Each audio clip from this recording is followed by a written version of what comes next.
So,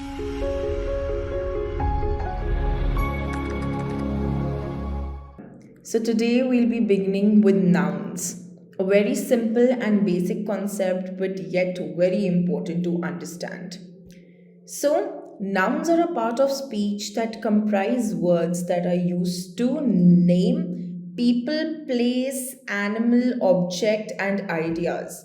So, almost every sentence will definitely have a noun and they perform different roles in a sentence.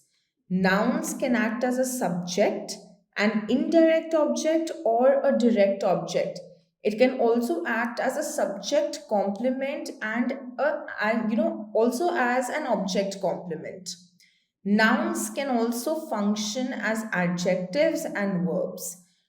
Now let's look at some of the examples of nouns. So the name of people like Rahul, Sheila, man, person, Tommy, women, girls, the prime minister all falls under noun. Places like Bangalore, Indore, Mexico, North Pole, South Africa, basketball court, bedroom, classroom, swimming pool, all of them they come under places of noun. Animals, birds, aquatic animals, or reptiles, all of them come under nouns.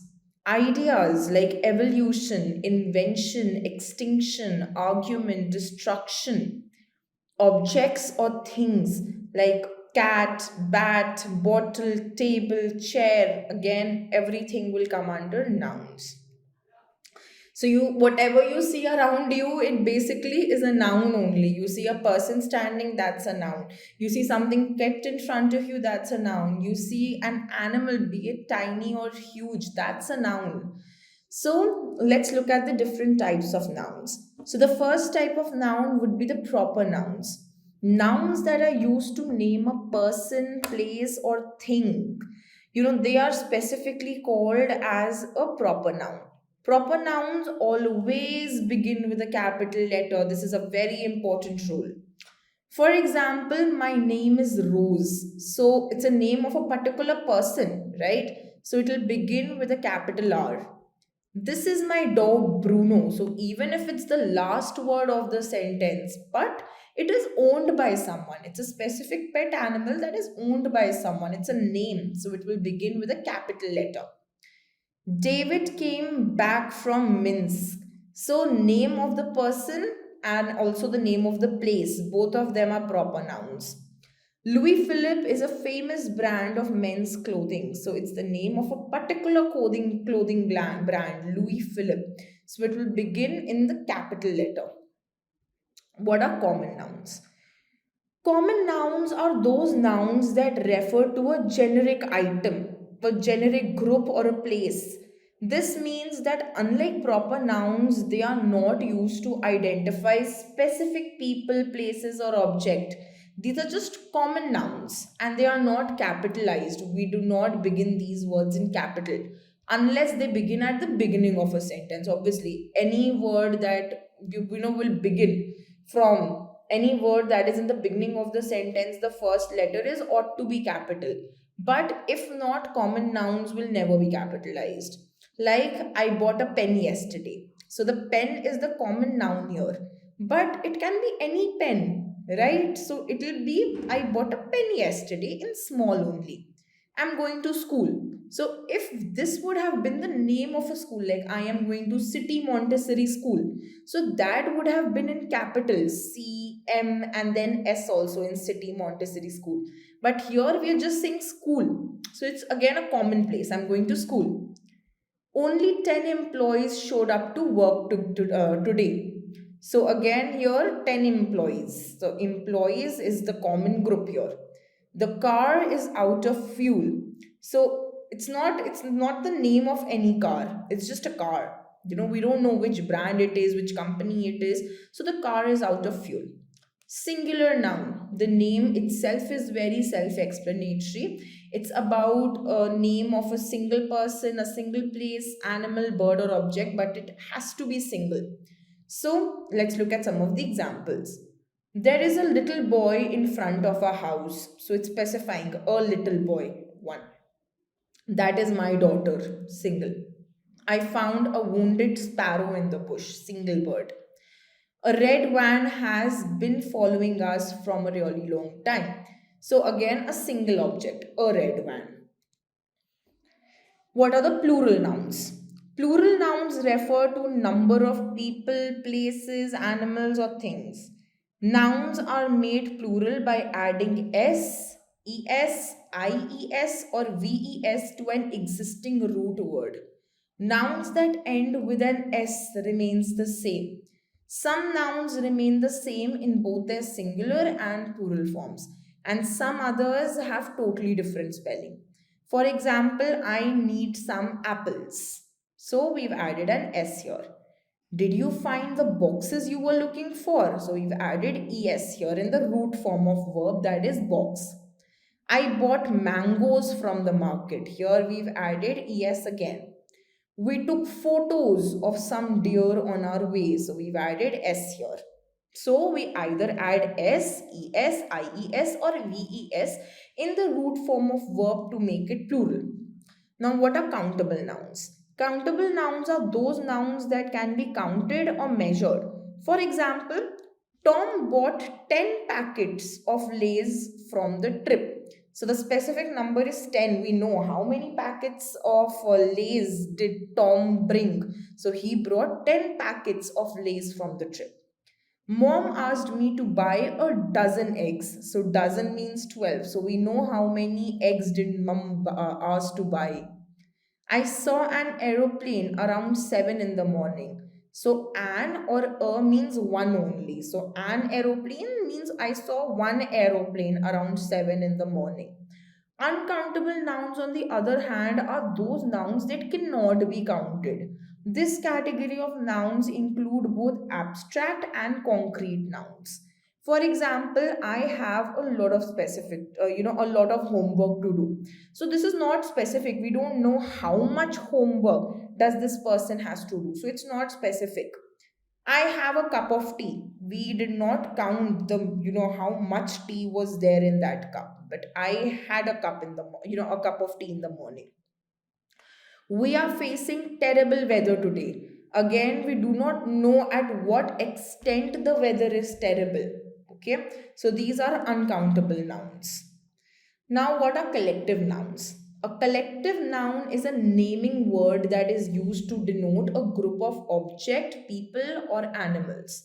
For example, if there are a lot of lions standing together in a group, we'll say a pride of lions, a flock of sheep, a swarm of bees. Instead of saying there are so many bees there, we can say a swarm of bees is coming your way, a herd of elephants.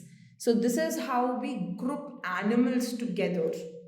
If there are a lot of people together and watching a rock music concert, so we'll say there a band is standing there.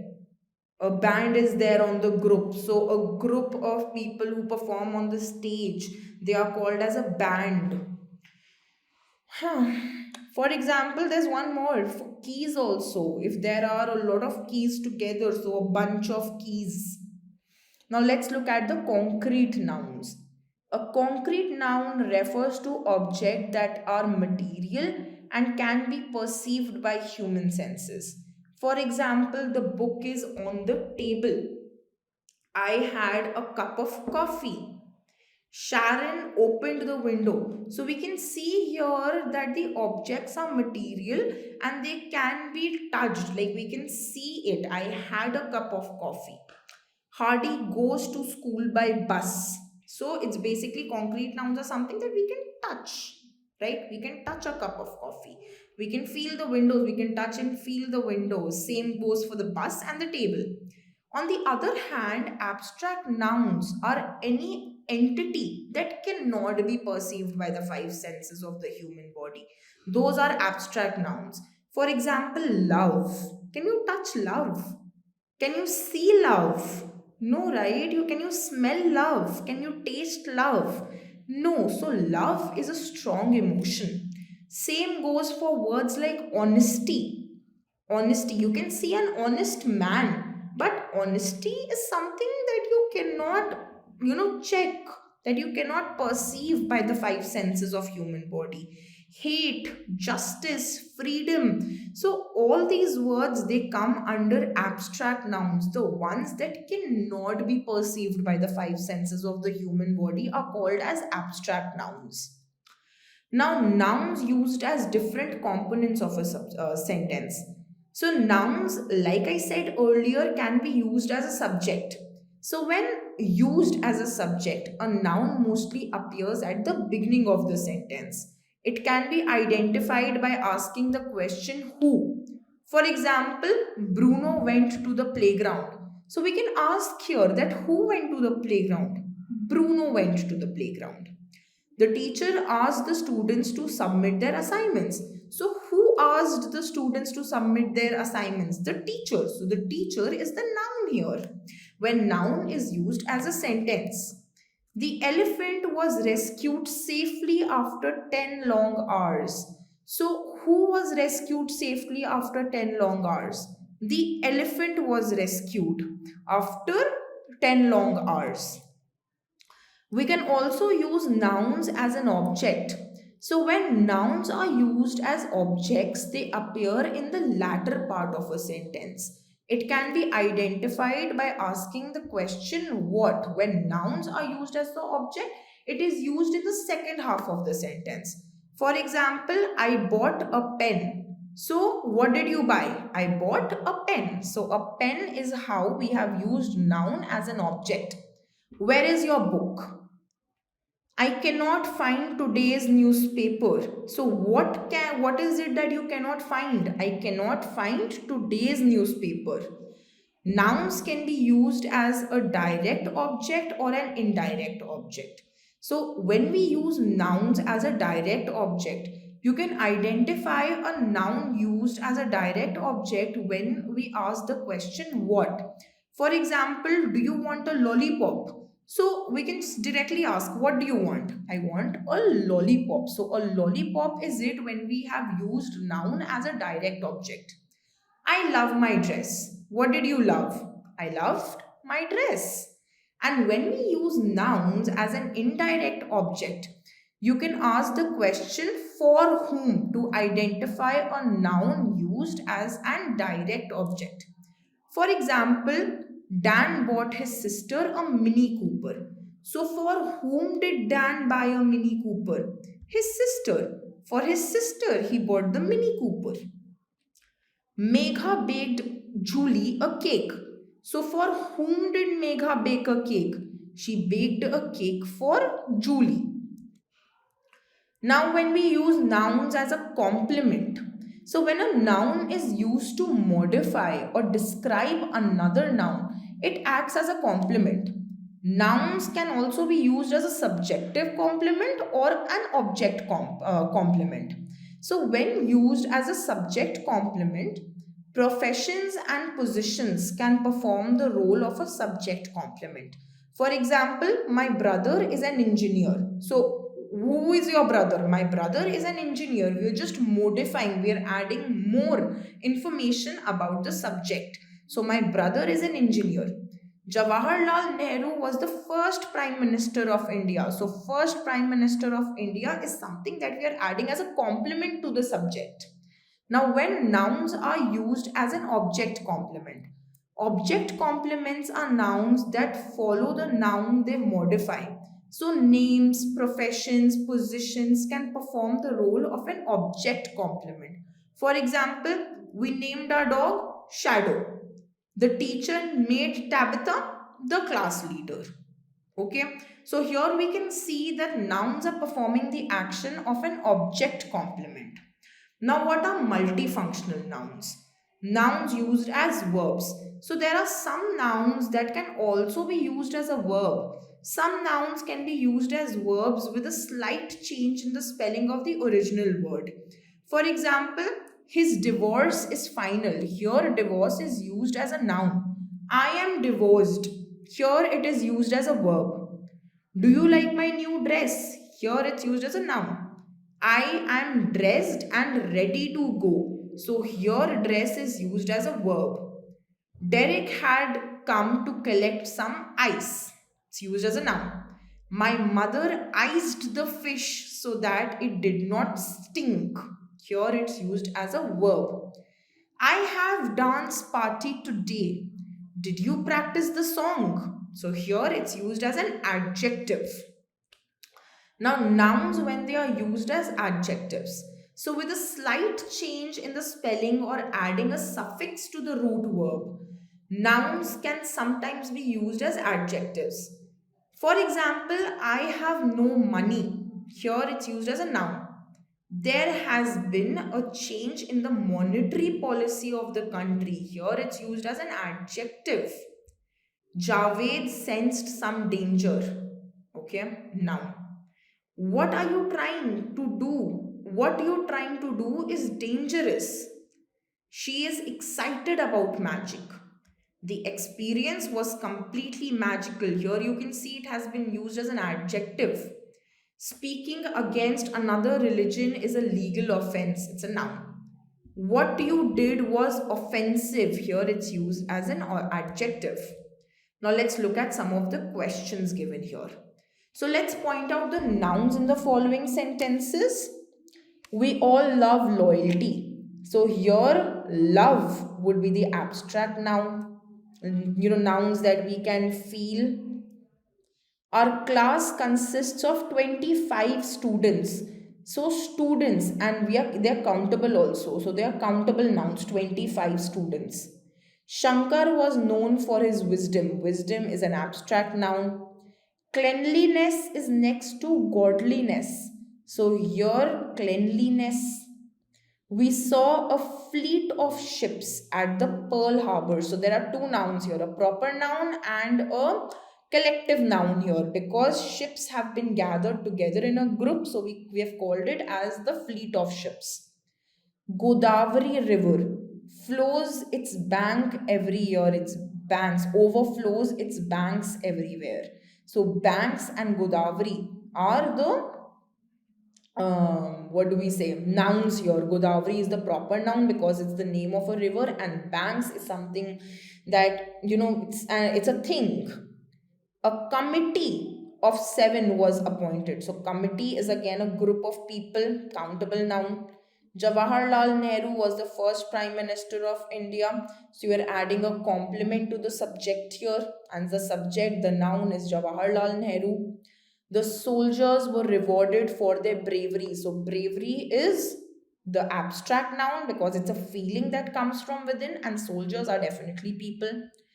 Without health, there is no happiness. So, health is something that comes from within. So, that is again an abstract noun. So, thank you so much, everyone. Hope you would have understood this topic of nouns. Go through it once and solve the assignments that have been given on the portal. Thank you so much. So, we are done with nouns, and let's start with a very interesting topic called as adjectives. Hello, everyone. So, today we'll be starting with adjectives. Now, let's see what adjectives are. So, an adjective is a word that describes a noun or a noun phrase. Noun, as we've seen in the videos above, are naming words like name, place, animal, or thing. Adjectives are considered one of the main parts of speech of the English language. Adjectives can be used to describe the qualities of someone or something independently or in comparison to something else. For example, they live in a beautiful house. So, beautiful is the adjective here because it's telling about the quality of a noun. So, it's like they add a quality, or it's a comparison, or it's something independent to, noun or noun phrase. My sister is very pretty. So, sister is the noun here, and pretty is the compliment that we're giving. The boy in my class is tall. So the boy is the noun, and tall is the adjective used here. Now there are different forms of adjective. The first type is absolute or positive form. So the positive form or the positive degree of comparison is the form of adjective used in the original form. For example, this book is interesting. So you'll notice here that the form of adjective is used when there is no other subject to be compared. We're not comparing it to some other subject. We're just saying it blatantly that this book is interesting. Now let's look at the comparative form. So the comparative form of adjective is used when two subjects perform the same action or they possess the same quality and then they are compared to each other. For example, the book I read yesterday was more interesting than the book I read today. So we are comparing two books here. They share the same quality. Both of them are books. They share the same properties. But we are comparing the two subjects here with the help of an adjective that is more interesting. So simply by adding more in front of the adjective interesting, we are comparing it. Now, the last one is the superlative form. So, there are basically three forms. If we bifurcate them, there are three forms. Okay. The first one is the root form, okay, where it's the same, interesting. Then, when we compare, this is the second form, and usually we add more to it. It's more fun, it's more interesting. Or in words like big, bigger, biggest, it's not mandatory to add more, but in words like big, so the comparative degree would be bigger, and the superlative would be biggest, tall, taller, tallest. So these are the three forms and how it goes about. Now, third comes the superlative form. So the superlative form of degree of comparison is used when we compare the same quality of two or more subjects, and then we represent that this particular subject is superior than the other two subjects. So, superlative degree is when one subject is bigger or is the best or the worst among the other two that we are comparing. For example, this fantasy novel is the most interesting book that I've ever read. So, you're just giving a hats off to this book and saying that this is the most interesting book of my life, okay, that I've ever read till date. So it's like we're keeping in superlative form, we keep that subject onto a pedestal that no other subject can match, of the same property, obviously. Okay, like this is the biggest mountain that I've seen. So no other mountain peak can match that mountain range that right now I'm talking about, or the speaker is talking about. So this is the superlative form. Now, what are the different types of adjectives? So, adjectives can be divided into different types of categories based on their functions and how they are used or when they are used in a sentence. So, the different types of adjectives are possessive adjectives, interrogative adjective, demonstrative adjectives, and compound adjectives. So, these are the four types of adjectives that are used. Now let's look at what possessive adjectives stand for. These adjectives, like possessive pronouns, are used to show or represent possession of a quality, like you own it. It shows that you possess that particular, thing.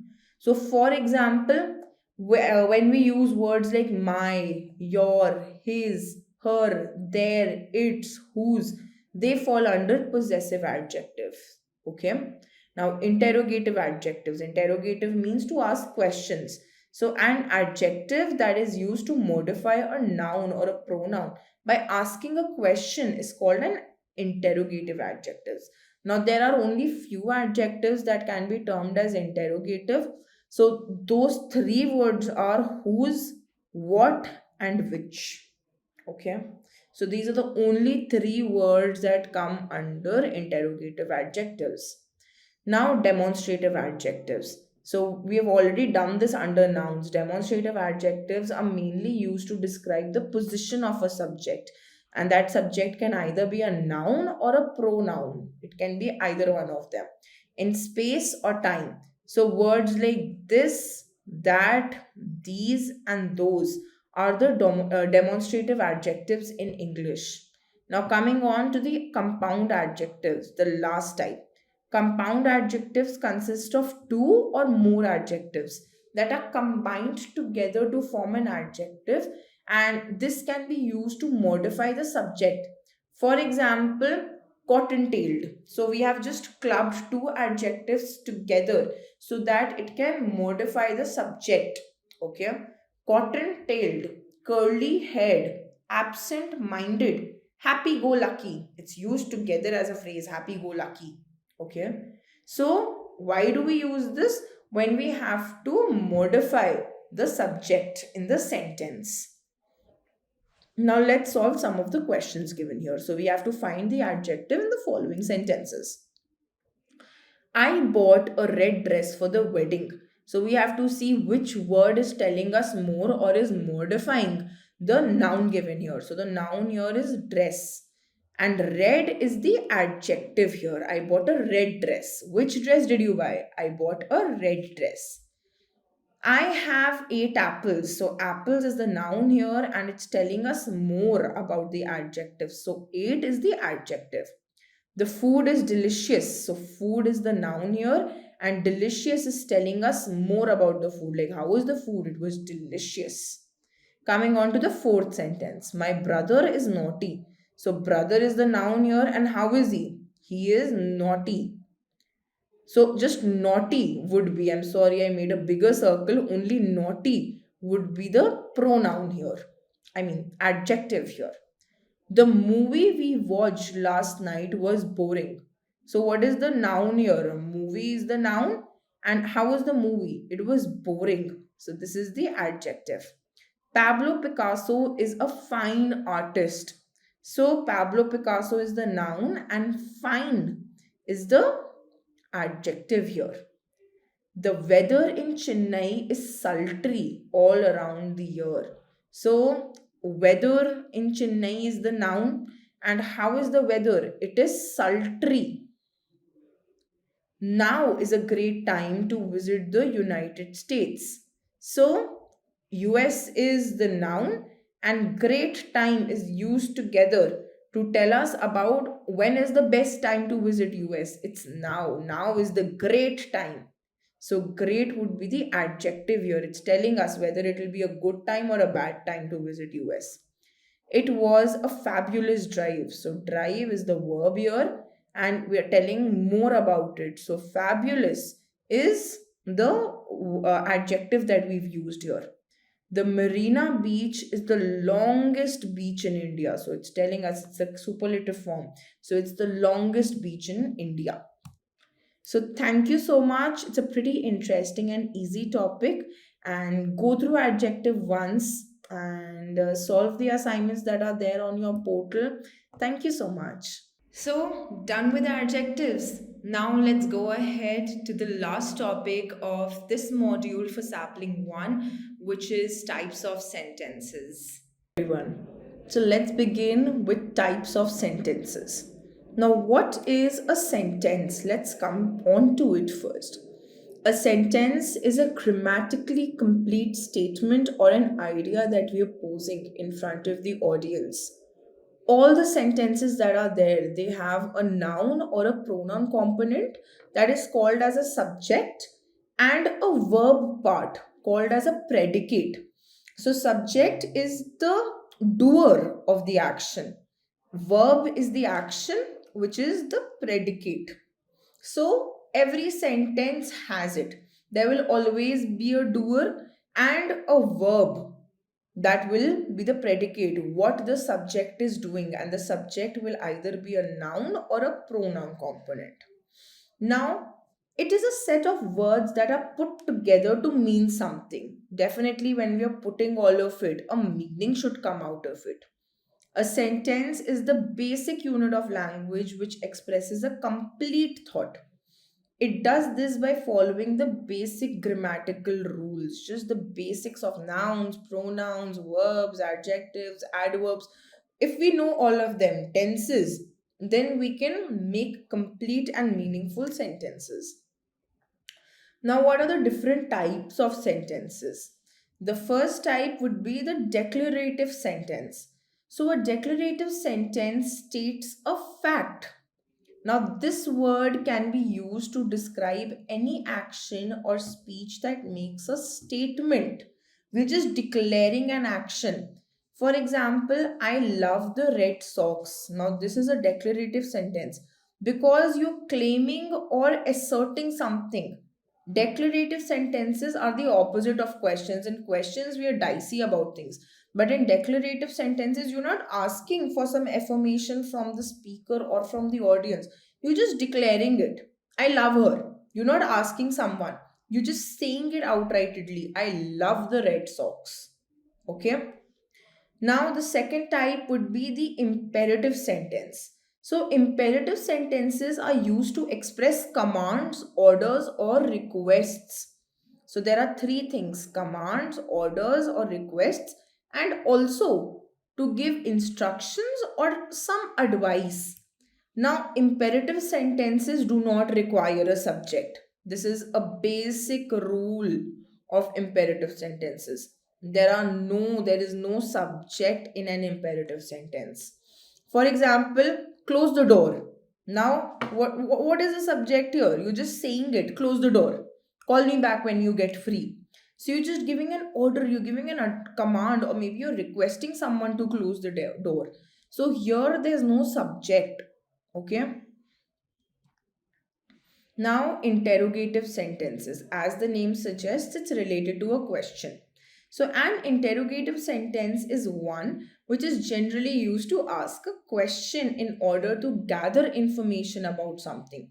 Now, it can be questions about anything at all. Now, the question can either be casual or specific or work related. It just has to be a question. For example, what do you choose? Do you prefer coffee or tea along with breakfast? Do you like reading books or watching movies? Right? So we ask questions all the time, and the question sentences are called as interrogative sentence. Now, exclamatory sentences. So, an exclamatory sentence is one that expresses sudden or strong emotion and also feelings. It begins with a capital letter and ends with an exclamation mark. For example, oh, that is excellent. And there's an exclamation mark. So this is an exclamation mark, a standing line with a dot below. I have no idea what they think of us. Or you were amazing. So it's a strong emotion, it's a strong feeling that's coming, right? Oh my God. And then an exclamation mark. So, thank you so much. These are the different types of sentences. Okay, there are assignments on the portal, so please go through it and solve them. Thank you so much.